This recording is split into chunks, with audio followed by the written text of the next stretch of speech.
প্রিয় শিক্ষার্থীরা, তোমরা কেমন আছো? আশা করি সবাই ভালো আছো। আমি আজকে আরও একটি ভিডিও নিয়ে তোমাদের সামনে হাজির হয়েছি। আমি আজকে যে টপিকস নিয়ে আলোচনা করব সেটা হচ্ছে ম্যাথামেটিক্স 2 এর বিপরীতবৃত্তীয় ফাংশন, ইনভার্স সার্কুলার ফাংশন।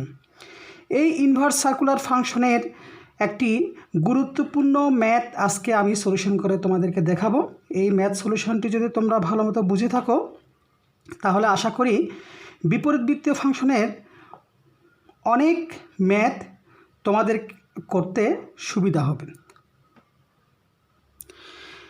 আমি আজকে বিপরীতবৃত্তীয় ফাংশনের খুবই গুরুত্বপূর্ণ এই ম্যাথটি সলিউশন করে তোমাদেরকে দেখাবো, কেননা এই ম্যাথটি আমরা বাসায় যখন প্র্যাকটিস করি তখন খুব প্রবলেমে পড়ি। এই ম্যাথটিকে সলিউশন করতে গেলে আমি কি করব, এই ম্যাথটির মধ্যে দেখো হাফ কস ইনভার্স 5/13 এই ধরনের হাফ জাতীয় একটা মান দেয়া থাকবে। এই মানটিকে আমরা এখন এই মানটি এখান আছে বাম পাশে, এই মানটিকে আমরা ডান পাশে নিয়ে যাব। আর হাফ ছাড়া যে মানগুলো আছে, যেই ত্রিকোণমিতিক রেশিওগুলো আছে, ওই রেশিওগুলো আমরা এক পাশে রাখবো। আর হাফ ছাড়া কী কী আছে, সাইন ইনভার্স 3/5 মাইনাস কট ইনভার্স 2, এদিকে ডান পাশে আছে কি ট্যান ইনভার্স 28/29, এইটাকে আমি বাম পাশে নিয়ে আসবো আর এই মানটাকে আমি ডান পাশে নিয়ে যাব। আমি এখানে কি করেছি, ডান পাশের যে ট্যান ইনভার্স 28/29 ছিল সেটাকে আমি বাম পাশে নিয়েছি, আর বাম পাশে যে হাফ জাতীয় যে মানটা ছিল সেটাকে আমি ডান পাশে নিয়েছি। তাহলে কি বাম পাশেরটা যেহেতু প্লাস আছে, এটা ডান পাশে চলে গেলে মাইনাস হয়ে যাবে, আর ডান পাশে যেটা ছিল প্লাস সেটা বাম পাশে যেহেতু ভিতরে ঢুকাই দিয়েছি তাহলে এটা কি হবে, মাইনাস হয়ে যাবে। এখন আমি কি করব, এই বাম পক্ষ সমান আমি ডান পক্ষ প্রমাণ করে দেখাবো। তাহলে এই প্রমাণটি করার জন্য আমার দুটি মাত্র সূত্র ব্যবহার করতে হবে। সেই দুটি সূত্র আমি এদিকে ডান পাশে লিখব। এই ম্যাথটিকে সলিউশন করতে গেলে আমাকে কি করতে হবে, এই তিনটি সূত্র মুখস্থ করতে হবে। বিপরীতবৃত্তীয় ফাংশনের এই তিনটি সূত্র আমাদেরকে মুখস্থ করতে হবে। এই তিনটি সূত্র তুমি যদি বিপরীতবৃত্তীয় ফাংশনের মুখস্থ করে ফেলতে পারো তাহলে এই তিনটি সূত্র দিয়ে তুমি আরও অনেক অঙ্ক করতে পারবে, খুব সহজে করতে পারবে। দেখো আমি এখানে কি করেছি, একটা tan inverse x minus tan inverse y সমান হচ্ছে tan inverse x minus y by 1 plus x y. আরও একটা আছে tan inverse x plus tan inverse y সমান হচ্ছে tan inverse x plus y divide by 1 minus x y. এই দুটো সূত্র। আরেকটা হচ্ছে 2 ট্যান ইনভার্স এক্স সমান হচ্ছে sine inverse twice x by 1 plus x square সমান cos inverse 1 minus x square by 1 plus x square সমান হচ্ছে tan inverse twice x by 1 minus x square. Very very very very important এই তিনটি সূত্র। দেখো 2 tan inverse এক্সের তিনটি সূত্র আছে, একটা হচ্ছে সাইনের, একটা হচ্ছে কসের, একটা হচ্ছে ট্যান ইনভার্সের। তাহলে এই সূত্রগুলো ভেরি ভেরি ভেরি ইম্পর্ট্যান্ট, তোমরা আজকে বাসায় একদম মুখস্থ করে ফেলতে হবে এই তিনটি সূত্র। তাহলে আসি, এখন আমি কি করে দেখাবো, বাম পক্ষ থেকে ডান পক্ষ যে এটা বের হয় সেটা আমি তোমাদেরকে প্রমাণ করে দেখাবো। তাহলে লেফট হ্যান্ড সাইড লিখব। আমি এখানে লেফট হ্যান্ড সাইড লিখেছি, লেফট হ্যান্ড সাইড অর্থাৎ হচ্ছে বাম পক্ষ। বাম পক্ষটা লিখেছি সাইন ইনভার্স 3/5 মাইনাস কট ইনভার্স 2 মাইনাস ট্যান ইনভার্স 28/29।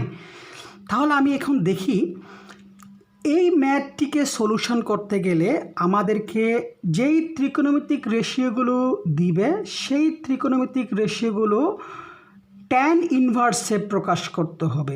এটা হচ্ছে প্রথম নিয়ম। তাহলে এখানে দেখো আমার ত্রিকোণমিতিক রেশিও এদিকে আছে সাইন ইনভার্স, আরটা হচ্ছে কট ইনভার্স, আবার এদিকে আছে ট্যান ইনভার্স। তাহলে যেটা ট্যান ইনভার্স আছে সেটাকে আমাকে রূপান্তর করতে হবে না, বাট বাকি যে ত্রিকোণমিতিক রেশিওগুলো আছে ট্যান ইনভার্স ছাড়া ওইগুলোকে আমাকে কি করতে হবে, ট্যান ইনভার্সে প্রকাশ করতে হবে। আর এইগুলোকে ট্যান ইনভার্সে প্রকাশ করতে গেলে একটা নিয়ম আছে বিপরীতবৃত্তীয় ফাংশনের, সেটা হচ্ছে ট্রায়াঙ্গেল মেথড অ্যাপ্লাই করে আমাকে কি করতে হবে, এই যে ত্রিকোণমিতিক রেশিও আছে সাইন ইনভার্স কট ইনভার্স, এগুলোকে আমি কি করব, ট্যান ইনভার্সে প্রকাশ করতে পারবো। শুধু ট্যান ইনভার্স না, বিভিন্ন ত্রিকোণমিতিক রেশিওতে আমি প্রকাশ করতে পারবো। যদি বলা হয় সাইন ইনভার্স এক্স থেকে আমি কস ইনভার্সে নিয়ে যাব, অথবা কোসেক ইনভার্সে নিয়ে যাব, কট ইনভার্স 2কে আমি কোথায় নিয়ে যাব, সাইন ইনভার্সে নিয়ে যাব বা ট্যান ইনভার্সে নিয়ে যাব। তাহলে আমাকে কি করতে হবে, এই ম্যাথটিকে সলিউশন করতে গেলে কি করতে হবে, ট্রায়াঙ্গেল মেথড অ্যাপ্লাই করতে হবে, যেগুলো ট্যান ইনভার্স জাতীয় না। তাহলে ট্যান ইনভার্স জাতীয় না কয়টা, এখানে একটা সাইন ইনভার্স আছে আর একটা কট ইনভার্স আছে, এটা ট্যান ইনভার্স, এটাকে করব না, এই দুটাকে করব। তাহলে সাইন ইনভার্স 3/5 জন্য আমি একটা কি করব, ট্রায়াঙ্গেল মেথড অ্যাপ্লাই করব। আবার কট ইনভার্স 2 এর জন্য আরও একটি ট্রায়াঙ্গেল মেথড অ্যাপ্লাই করব। দেখো আমি এখানে লিখেছি ট্রায়াঙ্গেল মেথডের মধ্যে আমি প্রথম যে ত্রিকোণমিতিক রেশিওগুলো আছে সেটাকে আমি একটা ট্রায়াঙ্গেল এঁকেছি। এই ট্রায়াঙ্গেলটা হবে রাইট অ্যাঙ্গেল, অর্থাৎ হচ্ছে সমকোণী ত্রিভুজ অথবা সমদ্বিবাহু ত্রিভুজ। আমি একটা সমকোণী ত্রিভুজ এঁকেছি। সমকোণী ত্রিভুজের 3টি বাহু আছে, আমরা জানি, সেটা আমরা ক্লাস 9-10-এ পড়ে আসছি। সমকোণী ত্রিভুজের 3টি বাহু আছে, একদম খাড়া বাহুটার নাম আছে, খাড়া বাহুটাকে বলা হয় লম্ব।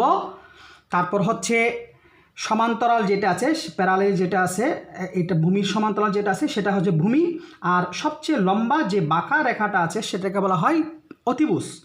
তাহলে এটা লম্ব, এটা ভূমি, আর এটা হচ্ছে অতিভুজ। এই ট্রায়াঙ্গেলের মাধ্যমে আমরা কি করব, এই যে ত্রিকোণমিতিক রেশিওটা আছে এটাকে আমি পরিবর্তন করব। তাহলে এই ত্রিকোণমিতিক রেশিওটা কীরকম আছে দেখো, সাইন ইনভার্স 3/5। সাইন সমান আমরা জানি, সাইন সমান হচ্ছে কি লম্ব বাই অতিভুজ। তাহলে এখানে লম্ব হচ্ছে 3 আর অতিভুজ হচ্ছে 5। তাহলে এই মানটা আমি এখানে পুট করব, লম্ব হচ্ছে 3, অতিভুজ হচ্ছে 5। এখন আমি ভূমির মানটা বের করতে চাচ্ছি। তাহলে ভূমির মানটা বের করা যায়, কোত্থেকে বের করতে পারি, সেটা হচ্ছে পিথাগোরাসের সূত্র থেকে আমরা ভূমির মানটা বের করতে পারি। কারণ আমরা জানি পিথাগোরাসের সূত্র হচ্ছে অতিভুজ স্কয়ার = লম্ব স্কয়ার প্লাস ভূমি স্কয়ার।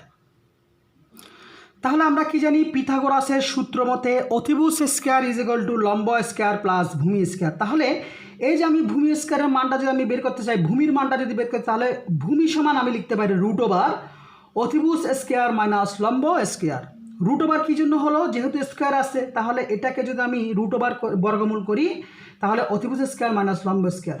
√ অতিভুজের মান হচ্ছে 5, তাহলে হচ্ছে 5 স্কয়ার মাইনাস লম্বের মান হচ্ছে 3 স্কয়ার, সমান হচ্ছে √ 25 - 9, সমান হচ্ছে 25 থেকে 9 চলে গেলে 16কে বর্গমূল করলে হচ্ছে 4। তাহলে আমি ভূমির মান পেয়েছি কত, আমি ভূমির মানকে পেয়েছি 4। তাহলে আমি এখানে মানটা আমি এখানে পুট করব 4। তাহলে আমি ভূমির মান পেয়েছি কত, 4। এখন আসি আমি কোন ত্রিকোণমিতিক রেশিওটাকে আমি ট্রায়াঙ্গেল মেথড অ্যাপ্লাই করছি, সেটা হচ্ছে প্রথম হচ্ছে যেটা হচ্ছে সাইন ইনভার্স 3/5। সাইন ইনভার্স 3/5 সমান হচ্ছে, আমি কোথায় নিয়ে যাব, আমি নিয়ে যাব ট্যানে প্রকাশ করব, ট্যান ইনভার্স। তাহলে ট্যান ইনভার্স সমান আমি লিখতে পারি, ট্যান সমান আমরা কি জানি, লম্ব বাই ভূমি। তাহলে এখান থেকে আমি দেখব, যেহেতু আমরা 3টি বাহুর মানে জানি, এখান থেকে জাস্ট মানগুলো লিখব। লম্ব বাই ভূমি, লম্ব হচ্ছে কত 3 আর ভূমি হচ্ছে 4, অর্থাৎ হচ্ছে ট্যান ইনভার্স 3/4। এই সাইন ইনভার্স 3/5 পরিবর্তে আমি কী লিখব, ট্যান ইনভার্স 3/4 লিখব এখানে। দেখো আমি কি করেছি, সাইন ইনভার্স 3/5কে আমি কোথায় নিয়ে গেছি, ট্যান ইনভার্স 3/4 প্রকাশ করেছি। তাহলে আমি এই যে বিপরীত বৃত্তীয় ফাংশনের যে ত্রিকোণমিতিক রেশিওটা ছিল, এটাকে আমি কোথায় নিয়ে গেছি, ট্যান ইনভার্স 3/4 নিয়ে গেছি। তাহলে নিতে হলে কি মেথড অ্যাপ্লাই করতে হবে, ট্রায়াঙ্গেল মেথড অ্যাপ্লাই করতে হবে। এখন আসি কট ইনভার্স 2। এই কট ইনভার্স 2কেও যদি আমি ট্যানে প্রকাশ করি, তাহলে কি করতে হবে, আরও একটা ট্রায়াঙ্গেল মেথড অ্যাপ্লাই করতে হবে। কিন্তু আমার এটা সহজ হচ্ছে, আমরা জানি কট হচ্ছে টেনের উল্টা, আবার সাইন হচ্ছে কোসেকের উল্টা, আবার কস হচ্ছে সেকের উল্টা। তাহলে ঠিক একইভাবে আমি এই কট ইনভার্স 2কে যদি আমি কি করি, ট্যান ইনভার্সে প্রকাশ করি, তাহলে এই কট ইনভার্স 2কে আমি কীভাবে লিখতে পারি, 2/1 লিখতে পারি। যেহেতু 2 আছে, তাহলে নিচে কি আছে, হর হচ্ছে 1। তাহলে আমি এটাকে যদি আমি ট্যান ইনভার্সে প্রকাশ করি, ট্যান ইনভার্স সমান আমি লিখতে পারি 1 বা ট্যান ইনভার্স 1 বাই টু, অর্থাৎ হচ্ছে tan inverse half minus tan inverse 28/29। তাহলে আমি দেখো এই তিনটি ত্রিকোণমিতিক রেশিও, বিপরীতবৃত্তীয় ফাংশনের রেশিও, এগুলো কোথায় নিয়ে গেছি? টেন ইনভার্সে নিয়ে গেছি, তিনোটাই টেন ইনভার্সে নিয়ে গেছি। এখন আমি সূত্র অ্যাপ্লাই করতে পারবো। সূত্র কোনটা অ্যাপ্লাই করব? দেখো দুইটা করে আমি সূত্র অ্যাপ্লাই করব। প্রথম দুইটা হচ্ছে এইটা যদি আমি মনে মনে এক্স কল্পনা করি, আর এই টেন ইনভার্স পরেরটাকে যদি আমি মনে মনে ওয়াই কল্পনা করি, তাহলে কি tan inverse x minus tan inverse y. এই যে tan inverse x minus tan inverse y এর সূত্র হচ্ছে tan inverse x minus y by 1 plus x y. এই সূত্রটি আমি অ্যাপ্লাই করব। আর বাকি আরও একটা মাইনাস টেন ইনভার্স 28/29 আছে, সেটাকে আমি এখন সূত্র অ্যাপ্লাই করব না, এটাকে রাখবো। এইটার মান সলিউশন বের হওয়ার পর আরও একটা মান এটা মান থাকবে, তাহলে আবার tan inverse x minus tan inverse y এর সূত্র অ্যাপ্লাই করব। তাহলে আমি এই দুইটার সাথে tan inverse x minus tan inverse y এর সূত্র অ্যাপ্লাই করব। দেখো আমি এখানে সূত্র অ্যাপ্লাই করেছি।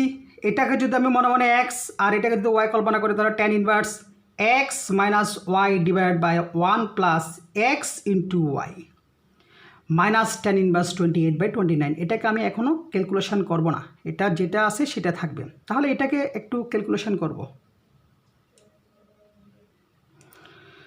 এটাকে ক্যালকুলেশন করেছি। এই যে এখানে ভগ্নাংশ যেহেতু আছে, কি করেছি? লসাগু করেছি। 4 এবং 2 এর লসাগু হচ্ছে 4, আবার হরকে হর দিয়ে বা লব দিয়ে গুণ করেছি, যেরকম আমরা লসাগু ভগ্নাংশের লসাগু করি।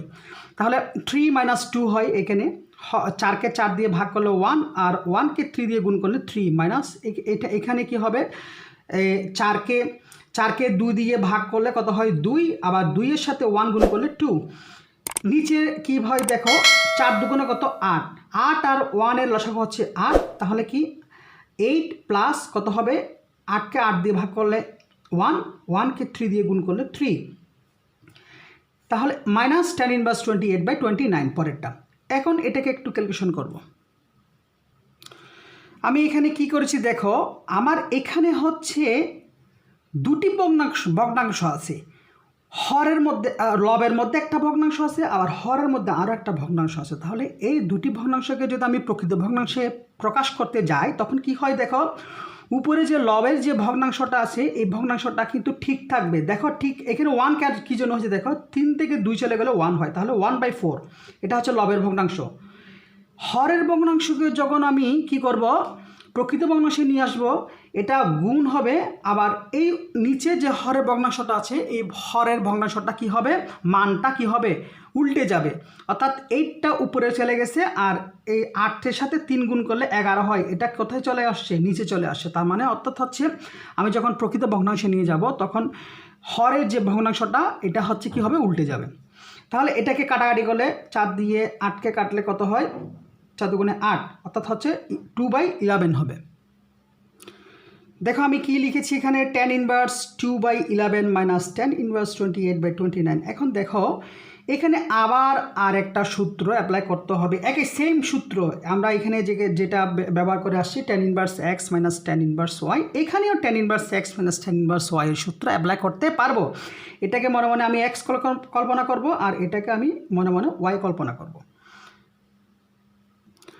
দেখো আমি এখানে কি করেছি, tan inverse x minus tan inverse y এর সূত্র অ্যাপ্লাই করেছি। টেন ইনভার্স এটা হচ্ছে আমার এক্স, আর এটা হচ্ছে আমার ওয়াই। তাহলে x minus y divided 1 plus x into Y.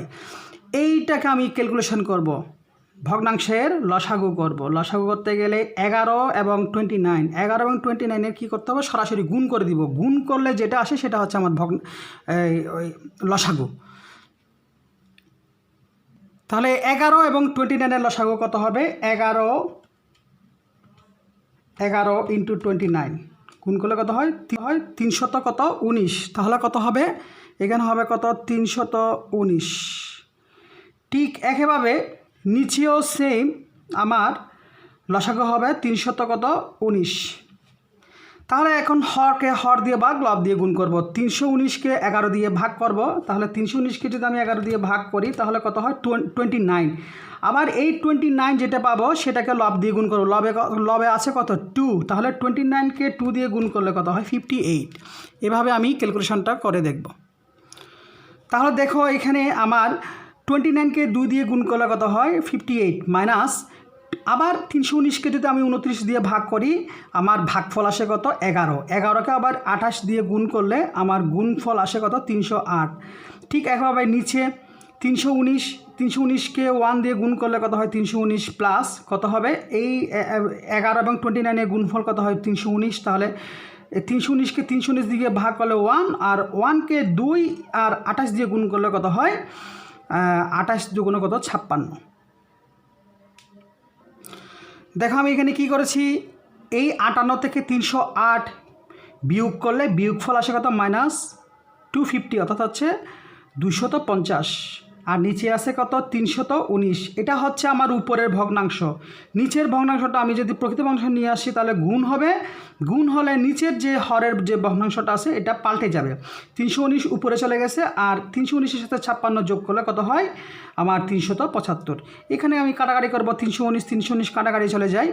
এরপরে দেখো আমি 25 দিয়ে যদি আমি এই দুটাকে ভাগ করি, ভাগ করলে কত হয় 25 200-250-কে আমি 25 দিয়ে ভাগ করলে হচ্ছে -10। এখানে আছে কত 10 আর 375কে আমি যদি কি করি 25 দিয়ে ভাগ করি আসে কত 15। আবার কাটাকাটি যায় 5 দিয়ে যদি আমি কাটি 3 5 কত 15 আর 5 দুগুণে কত 10। অর্থাৎ আমি যে মানটা পাবো সেটা হচ্ছে tan ইনভার্স -2/3 পাবো। শেষ পর্যায়ে আমি কি পাবো tan ইনভার্স -2/3।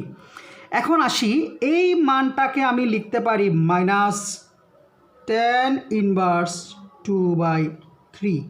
কেন দেখো সেটা হচ্ছে এখন তোমরা যদি বলো স্যার এইরকম হয়েছে প্লাস মাইনাসে মাইনাস হচ্ছে গুণ গুণ গুণ করলে কি হয় প্লাস মাইনাসে মাইনাস রং। তাহলে কি হবে প্লাস মাইনাসে মাইনাস এইভাবে না, আমার এটার সংযুক্ত কোণের ত্রিকোণমিতিক অনুপাতের একটা সূত্র আছে সেটা হচ্ছে tan - θ সমান হচ্ছে -tan θ। এই মানটা তোমাদেরকে মনে রাখতে হবে। সংযুক্ত কোণের ত্রিকোণমিতিক অনুপাতে আছে tan - θ সমান হচ্ছে -tan θ। তাহলে এখানে θ হচ্ছে আমার 2/3। তাহলে tan - θ তাহলে কি লিখতে পারি -tan θ লিখতে পারি tan ইনভার্স 2/3 লিখতে পারি। তাহলে এখন আসি এটাকে আমি একটা সূত্রে অ্যাপ্লাই করব। এখন tan ইনভার্স এটাকে আমি মনে মনে যদি আমি x হিসেবে কল্পনা করি তাহলে কি tan ইনভার্স x কি এখানে 1/2 × 2 আনছি। এটা কিন্তু সূত্র না, এটা আমার ম্যাথটিকে সলিউশন করার জন্য আমাকে কি করতে হবে 1/2 × 2 আনতে হবে এই পজিশনে গিয়ে। Very very very very important. এখানে দেখো -1/2 থাকবে 2 tan inverse x 2 tan inverse x এর সূত্র পড়বে।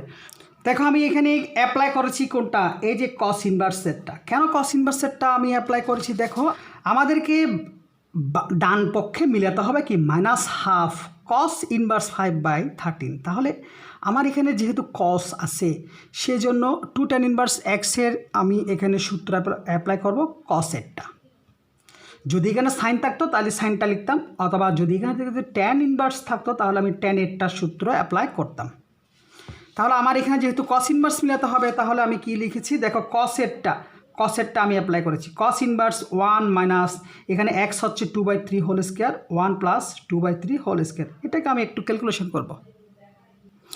দেখো আমি এটার ক্যালকুলেশন আমি এদিকে দেখিয়েছি -1/2 cos ইনভার্স এই যে এখানে 1 মাইনাস 2 দুগুণে কত 4 নিচে হচ্ছে 3 স্কয়ার 9 তাহলে 1 প্লাস 4/9 এটাকে আমি ক্যালকুলেশন করেছি, লসাগু করেছি। লসাগু করলে কত হয় 9 - 4/9 আর এদিকে নিচেরটা হবে কি 9 প্লাস 4/9। এটাকে আর একটু ক্যালকুলেশন করব। দেখো আমি এখানে কি করেছি 9 থেকে 4 চলে গেলে হচ্ছে 5/9 সেম আগের মতোই।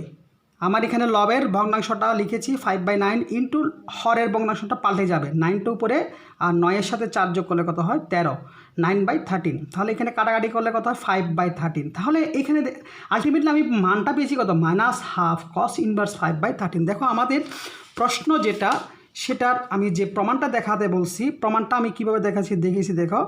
এই যে লেফট হ্যান্ড সাইড আছে, এই লেফট হ্যান্ড সাইড থেকে আমি রাইট হ্যান্ড সাইডটা কি প্রমাণ করে দেখেছি, -12 cos ইনভার্স 5/13। তাহলে আমি এইটা যদি আমি মান বের করতে হয়েছে দেখো তো রাইট হ্যান্ড সাইডটা। এখন আমি আনসারটা কীভাবে লিখব, আনসারটা এভাবে লিখব। দেখো আমি আনসারটা কীভাবে লিখেছি। সুতরাং সাইন ইনভার্স 3/5 যেটা প্রশ্নটা দিয়েছে, প্রশ্নটা এরকম করে দেওয়া ছিল sign inverse 3/5 plus half cos inverse 5/13 minus cot inverse 2 সমান হচ্ছে tan ইনভার্স 28/29। এটা যদি আমাকে প্রমাণ করতে বলে তাহলে এখানে লিখব প্রমাণিত, অথবা যদি বলা হয় দেখাতে বলছে তাহলে আমি এখানে লিখব দেখানো হলো। তাহলে আমি এই ম্যাথটি যে সলিউশন করে দেখিয়েছি সেটা তোমরা বাসায় প্র্যাকটিস করবে। এই ম্যাথটি যদি তোমরা বুঝে থাকো, এই ধরনের আমি আরও কয়েকটা অঙ্ক দিব, কয়েকটা ম্যাথ দিব, তোমরা আজকে বাসায় বসে বসে প্র্যাকটিস করবে। যেহেতু তোমাদের পরীক্ষা চলে আসছে, আমি যে ম্যাথটি তোমাদেরকে বুঝিয়েছি সেই ম্যাথটি যদি তোমরা বুঝে থাকো তাহলে একইভাবে আরও 3টি ম্যাথ আছে, এই ম্যাথগুলো তোমরা বাসায় প্র্যাকটিস করবে, যেহেতু এগুলো রচনামূলকে আসে। তাহলে প্রথম নাম্বার cos ইনভার্স 4/5 একই সেম আমি যেভাবে করিয়ে দেখেছি সেভাবে তোমরা করবে। -12 sin inverse 3/5 plus tan inverse 2/5 সমান হচ্ছে tan ইনভার্স 11/13। তাহলে আমি তোমাদেরকে বলেছি এই ধরনের ম্যাথগুলো সলিউশন করতে গেলে হাফ জাতীয় যে মানটা আছে সেটাকে কোথায় নিয়ে যাব, সর্বডানে নিয়ে যাব, আর ডানের মানটা আমি বামে নিয়ে আসবো। ঠিক সেম 1 2 3 নাম্বার তিনোটাই হচ্ছে একইভাবে হাফ জাতীয় যে মানটা আছে সেটাকে কোথায় নিয়ে যাবা, ডান পাশে নিয়ে গিয়ে তোমরা এই মানটা সলিউশন করে দেখবে। এখন আমি আরও একটি ম্যাথ তোমাদেরকে সলিউশন করে দেখাবো। দেখো আমি আরও একটি ম্যাথ সলিউশন করে দেখাবো, very very very very important. আমি যেই দুটি বিপরীতবৃত্তীয় ফাংশনের ম্যাথ নিয়ে আজকে আলোচনা করতেছি সেই দুইটি ম্যাথ খুবই গুরুত্বপূর্ণ। তাহলে আমি ম্যাথটি প্রমাণ করে দেখাবো। তাহলে লেফট হ্যান্ড সাইড লিখব, লেফট হ্যান্ড সাইডে যেটা আছে সেটা আমি লিখব। লেফট হ্যান্ড সাইড লিখেছি। এখন আসো এই ম্যাথটিকে সলিউশন করতে গেলে আমাকে কি করতে হবে, সর্বোচ্চ ডানে যেই ত্রিকোণমিতিক রেশিওটা বিপরীতবৃত্তীয় ফাংশনের যে ত্রিকোণমিতিক রেশিওটা আছে সেই রেশিওয়ের কি করতে হবে, আমার ট্রায়াঙ্গেল মেথড অ্যাপ্লাই করে আমাকে এই ম্যাথটিকে সলিউশন করতে হবে। দেখো সর্বোচ্চ আমার ডানে যে মানটি আছে সেটা হচ্ছে tan ইনভার্স x। এই tan ইনভার্স x এর ইমিডিয়েট মান আছে কত, cos। তাহলে আমাকে কি করতে হবে, এই tan ইনভার্স xটাকে আমি কোথায় প্রকাশ করব, যেহেতু ইমিডিয়েট মান আছে আমার cos, তাহলে আমি এই tan ইনভার্স xকে কোথায় নিয়ে যাব, cos ইনভার্সে নিয়ে যাব। কেন cos ইনভার্সে নিয়ে যাব, দেখো cos ইনভার্স x কী হয়ে যায়, ইলিমিনেট হয়ে যায়। সেই কারণে আমাকে কি করতে হবে, এই tan ইনভার্সের যে মানটা আছে এই মানটাকে আমি কোথায় নিয়ে যাব, cos ইনভার্সে প্রকাশ করব। তাহলে আমি এর আগের যে অঙ্কটা ছিল ম্যাথটি সলিউশন করে দেখিয়েছি, সেখানে আমি তোমাদেরকে বলেছি বিপরীতবৃত্তীয় ফাংশনে কি করব, ত্রিকোণমিতিক রেশিওটা যদি আমি চেঞ্জ করতে যাই, অন্য আরেকটি ত্রিকোণমিতিক রেশিওটা যদি আমি প্রকাশ করতে যাই, একটা মাত্র পদ্ধতি আছে, সেটা হচ্ছে ট্রায়াঙ্গেল মেথড অ্যাপ্লাই করতে হবে। তাহলে একটা ট্রায়াঙ্গেল মেথড আমি এখন অ্যাপ্লাই করব, সেটা হচ্ছে tan ইনভার্স x এর। দেখো আমি একটা ট্রায়াঙ্গেল এঁকেছি, সমকোণী ত্রিভুজ। আমরা জানি সমকোণী ত্রিভুজের 3টি বাহু আছে। এখন আসি tan ইনভার্স x/1, এখানে আমার হরে কিন্তু 1 আছে, এটা হচ্ছে লব, এক্সটা হচ্ছে লব। তাহলে tan সমান আমরা কি জানি, লম্ব বাই ভূমি। লম্ব হচ্ছে আমার x এখানে, আর ভূমি হচ্ছে 1। এখন আমি অতিভুজের মানটা আমি বের করতে চাইব। অতিভুজের মান আমি কীভাবে বের করতে পারি, আমরা জানি পিথাগোরাসের সূত্র মতে অতিভুজ স্কয়ার সমান লম্ব স্কয়ার প্লাস ভূমি স্কয়ার। দেখো আমি কি লিখেছি, পিথাগোরাসের সূত্র মতে আমরা জানি অতিভুজ স্কয়ার সমান হচ্ছে লম্ব স্কয়ার প্লাস ভূমি স্কয়ার। তাহলে অতিভুজের মান আমি বের করতে চাচ্ছি, অতিভুজ সমান লিখতে পারি √/, লম্ব স্কয়ার প্লাস ভূমি স্কয়ার। এখন আমি মান বসাবো, মানটা হচ্ছে কি, লম্বের মান হচ্ছে x, তাহলে x স্কয়ার, আর ভূমির মান হচ্ছে 1 স্কয়ার মানে হচ্ছে 1। তাহলে এটাকে আমি একটু সাজাই লিখবো, সাজাই বলতে 1 + x স্কয়ার লেখা যায়। তাহলে আমি এই অতিভুজের মান পেয়েছি কত, 1 + x স্কয়ার, এটা লিখে ফেলেছি। এখন আমি কি করব, আমার এই যে ট্রায়াঙ্গেল মেথড, এই ট্রায়াঙ্গেল মেথড কার, সেটা হচ্ছে tan ইনভার্স x এর। এই tan ইনভার্স xটাকে আমি কোথায় নিয়ে যাচ্ছি, cos ইনভার্সে। তাহলে cos ইনভার্স সমান আমি এখান থেকে দেখে লিখব, এই ট্রায়াঙ্গেল থেকে দেখে কস সমান আমরা কি জানি ভূমি বাই অতিভুজ, তাহলে ভূমির মান হচ্ছে কত 1, ভূমির মান হচ্ছে 1 আর অতিভুজের মান হচ্ছে কত √1 প্লাস এক্স স্কোয়ার। এই মানটিকে আমি এখন এখানে লিখব sign cot inverse cos inverse 1/√1 plus x square. এখন দেখো কস ইনভার্স কাটাকাটি চলে যাবে, দেখো কস ইনভার্স কাটাকাটি চলে যায়, এই যে কস ইনভার্স পাত হয়ে যায়, তাহলে আমার মান থাকে কত 1/√1 মানে 1 প্লাস এক্স স্কোয়ার। এই যে মানটা হচ্ছে এখন কট ইনভার্সের পাশে চলে আসছে মানটা। এখন আসো এইটাকে আমার কি করতে হবে, ট্রায়াঙ্গেল মেথড অ্যাপ্লাই করতে হবে। কেন ট্রায়াঙ্গেল মেথড অ্যাপ্লাই করতে হবে, দেখো এখানে এই কট ইনভার্সের আগে কি আছে সাইন আছে, তাহলে এই কট ইনভার্স এক্সের মানটাকে আমি কি কোথায় নিয়ে যাব, সাইন ইনভার্সে নিয়ে যাব। ঠিক একইভাবে ট্রায়াঙ্গেল মেথড অ্যাপ্লাই টু আর একটা ট্রায়াঙ্গেল মেথড অ্যাপ্লাই করতে হবে, সেটা হচ্ছে কি কট ইনভার্স 1/√1 প্লাস এক্স স্কোয়ারের জন্য। দেখো আমি এখানে মান লিখেছি কট সমান আমরা জানি লম্ব বা ভূমি বাই লম্ব, তাহলে ভূমির মান হচ্ছে 1 আর লম্বর মান হচ্ছে কত √1 প্লাস এক্স স্কোয়ার। আমি অতিভুজের মানটা বের করব। দেখো আমরা পিথাগোরাসের সূত্র মতো আমরা কি জানি, অতিভুজ স্কোয়ার সমান হচ্ছে লম্ব স্কোয়ার প্লাস ভূমি স্কোয়ার। অতিভুজ সমান আমরা লিখতে পারি √, লম্ব স্কোয়ার প্লাস ভূমি স্কোয়ার সমান হচ্ছে √, লম্বের মান হচ্ছে √1 plus x square. Very important, লম্বের মান পুরোটাই হচ্ছে √1 প্লাস এক্স স্কোয়ার, আবার পুরোর উপরে কি হচ্ছে হোল স্কোয়ার আছে, প্লাস ভূমির মান হচ্ছে 1 স্কোয়ার সমান হচ্ছে 1। তাহলে এখন দেখো এখানে কি হয় √, এই যে √, এবং স্কোয়ার চলে যাবে আর থাকবে কত 1 প্লাস এক্স স্কোয়ার প্লাস কত 1, তাহলে যোগ করলে কত হয় 2 প্লাস এক্স স্কোয়ার, তাহলে আমি অতিভুজের মান পেয়েছি কত √2 প্লাস এক্স স্কোয়ার। এখন আসি, তাহলে আমরা এই যে ট্রায়াঙ্গেলটা মেথড অ্যাপ্লাই করতেছি সেটা কার, কট ইনভার্স 1/√1 প্লাস এক্স স্কোয়ারের। এটাকে কোথায় নিয়ে যাব, সাইন ইনভার্সে প্রকাশ করব। সাইন ইনভার্স আমরা লিখতে পারি লম্ব বাই অতিভুজ। লম্ব হচ্ছে কত √1 প্লাস এক্স স্কোয়ার আর অতিভুজ হচ্ছে √2 প্লাস এক্স স্কোয়ার। এই মানটা আমি এখানে পুট করব, sine inverse √1 plus x square by √2 plus x square. তাহলে সাইন ইনভার্স এলিমিনেট হয়ে যায় আর থাকবে কত 1 plus x square by 2 plus x square সমান হচ্ছে রাইট হ্যান্ড সাইড। আনসারটা কীভাবে লিখতে হবে, প্রশ্নটা লিখে প্রমাণিত লিখব। দেখো আমি আনসারটা কীভাবে লিখছি, সুতরাং sine cot inverse cos tan inverse সমান হচ্ছে √1 plus x square by 2 plus x square. Very important এই ম্যাথ দুটোটাই। তাহলে আশা করি এই ম্যাথটি যদি তোমরা বুঝে থাকো, এই ধরনের আমি আরও কয়েকটা ম্যাথ তোমাদেরকে আজকে করতে দিব, তোমরা আজকে বাসায় প্র্যাকটিস করবে। একইভাবে এই ম্যাথ তিনটি তোমরা সলিউশন করবে বাসায় বসে বসে। এবং আমি যে দুটি ম্যাথ তোমাদেরকে করিয়ে দিয়েছি সেগুলো কিন্তু আরও ভেরি ইম্পর্ট্যান্ট। এগুলো হচ্ছে আরও ভেরি ইম্পর্ট্যান্ট হচ্ছে আমি যে দুটো সলিউশন করে দিয়েছি, কারণ এই দুটো ম্যাথ পরীক্ষার মধ্যে অনেকবার আসছে। তাহলে আশা করি তোমরা আমি আজকে যেই দুটি ম্যাথ সলিউশন করে দেখিয়েছি তোমরা ভালো মতো প্র্যাকটিস করে আমি যেই ম্যাথগুলো করতে বলছি সেগুলো দেখবে। আর সূত্রগুলো মুখস্থ রাখতে হবে, কারণ এই সূত্রগুলো 2 মার্কসের জন্য চলে আসে। আজকের জন্য সবাইকে ধন্যবাদ, সবাই ভালো থাকবে। আজকের জন্য সবাইকে ধন্যবাদ।